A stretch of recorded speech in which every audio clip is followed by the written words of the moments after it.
warahmatullahi wabarakatuh. Pertama-tama izinkan saya memperkenalkan diri terlebih dahulu. Nama saya Mufidah Rohatul Aishi dari Program Studi Hubungan Internasional Angkatan 2018. Sama seperti dua video sebelumnya, video kali ini hadir untuk memenuhi tugas mata kuliah isu global yang diampu oleh Ibu Unis. Nah, pada video kali ini saya akan kembali menjelaskan tentang bagaimana krisis air bersih yang terjadi di Kabupaten Penajam Pasir Utara. Namun, di video kali ini saya akan menjelaskan secara lebih detail dan tentunya akan mengapresiasikan teori yang saya gunakan untuk menganalisis apa yang terjadi di Kabupaten Penajam Pasir Utara ini. Oke, langsung saja kita ke pembahasannya. Pada tahun 2019, pemerintah Indonesia secara resmi mengumumkan pemindahan ibu kota dari Jakarta ke Kabupaten Penajam Pasir Utara dan Kutai Kartanegara. Namun, di balik dari pemindahan ibu kota tersebut, ternyata masih ada 10 isu atau masalah lingkungan yang terjadi di kawasan ibu kota baru tersebut. Nah, salah satunya adalah pemanfaatan dan pengelolaan sumber daya alam yang kurang menerapkan prinsip ramah lingkungan dan berkelanjutan, yang dimana hal ini berkaitan dengan isu yang saya angkat, yaitu tentang krisis air bersih yang terjadi di Penajam Pasir Utara. Menurut pengamat tata kota dari Institut Teknologi Kalimantan, yaitu Fertur Rahman, beliau mengatakan bahwa ketika Penajam Pasir Utara ini menjadi kawasan ibu kota, maka yang akan menjadi masalah utama adalah dari mana saja sumber airnya. Nah, berdasarkan reportase CNN juga mengatakan masyarakat Penajam Utara masih memiliki sumber air tanah, namun air dari sumber tersebut itu masih berwarna kecoklatan, kemudian memiliki rasa payau dan sedikit berbau, serta semakin lama jumlahnya itu semakin sedikit dan akan sangat keruh ketika musim kemarau tiba. Masyarakat sekitar juga mengatakan mereka menggunakan air tanah tersebut itu hanya untuk keperluan mandi dan mencuci, sedangkan untuk kegiatan memasak dan kebutuhan untuk air minum mereka membeli dari pedagang air eceran ataupun air isi ulang.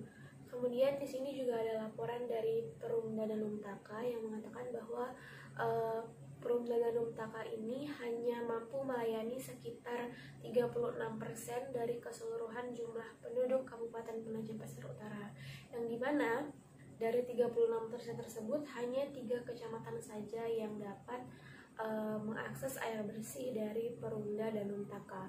Dan 36% tersebut ternyata mewakili 10.000 sambungan rumah yang sampai saat ini mendapat cakupan layanan air bersih Perumda Danum Taka. Nah, penyebab terjadinya krisis air bersih di Penajam Pasir Utara ini yang pertama adalah jaringan pipa distribusi yang belum merata serta sumber air bersih yang belum memadai untuk kebutuhan seluruh masyarakat. Sedangkan Sekretaris Kabupaten Penajam Pasir Utara mengatakan bahwa penyebab terjadinya krisis air ini adalah kondisi geografis wilayah Penajam Pasir Utara dan tingginya biaya investasi yang diperlukan. Nah, untuk menganalisis masalah ini, saya menggunakan konsep atau teori environmental security yang termasuk ke dalam salah satu 7 kriteria pendekatan human security menurut UNDP. Jadi di sini saya menggunakan konsep environment security karena isu yang saya angkat ini berkaitan dengan lingkungan yang akan mempengaruhi kebutuhan dasar manusia.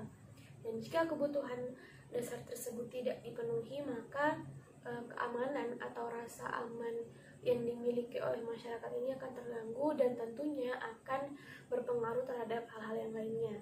Seperti isu yang saya angkat dalam esai ini, yaitu masalah krisis air bersih yang terjadi di Kabupaten Penajam Pasir Utara.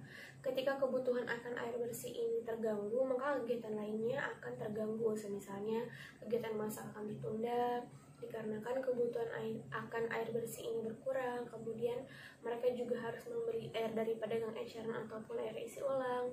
Belum lagi akses menuju sumber air bersih yang jauh. Dan dengan adanya krisis air bersih ini juga pemerintah didesak untuk segera mengeluarkan strategi ataupun kebijakan agar masalah ini cepat terselesaikan dan pemenuhan kebutuhan dasar masyarakat terpenuhi. Isu krisis air bersih ini tentunya tidak hanya terjadi di Kabupaten Penajam Pasir Utara, namun juga menjadi salah satu masalah utama yang terjadi di seluruh dunia, sehingga isu ini dapat menjadi isu global dikarenakan tidak hanya terjadi pada satu wilayah. Selain itu, Kabupaten Penajam Pasir Utara menjadi ibu kota baru bagi Indonesia, yang artinya saat ini kabupaten ini menjadi halaman depan negara Indonesia. Dan jika permasalahan krisis air bersih ini masih terjadi, tentunya akan menjadi sorotan dunia ketika permasalahan ini belum mendapatkan solusi penyelesaian. Dan oleh karena itu, baik pemerintah daerah maupun pemerintah pusat didesak untuk segera menyusun strategi demi menyelesaikan permasalahan tersebut. Untuk evaluasi dari video saya sebelumnya, saya mengakui bahwa saya tidak menyajikan data yang konkret dalam menjelaskan isu krisis air bersih yang terjadi di Penajam Pasir Utara. Kemudian, saya juga tidak menampilkan kejadian atau isu serupa yang terjadi di wilayah lain. Saya juga tidak menggunakan konsep teori pendekatan dalam video sebelumnya karena hanya berfokus terhadap penjelasan isu yang saya angkat. Dan di video kali ini, saya sudah menambahkan beberapa data konkret dan mengoperasionalisasikan teori pendekatan yang saya gunakan dalam menganalisis isu krisis air bersih yang terjadi di Kabupaten Penajam Pasir Utara. Cukup sampai di sini saja video saya. Semoga apa yang saya sampaikan di keseluruhan video dapat bermanfaat bagi saya dan para penonton. Mohon maaf bila ada salah kata. Saya akhiri. Wassalamualaikum warahmatullahi wabarakatuh.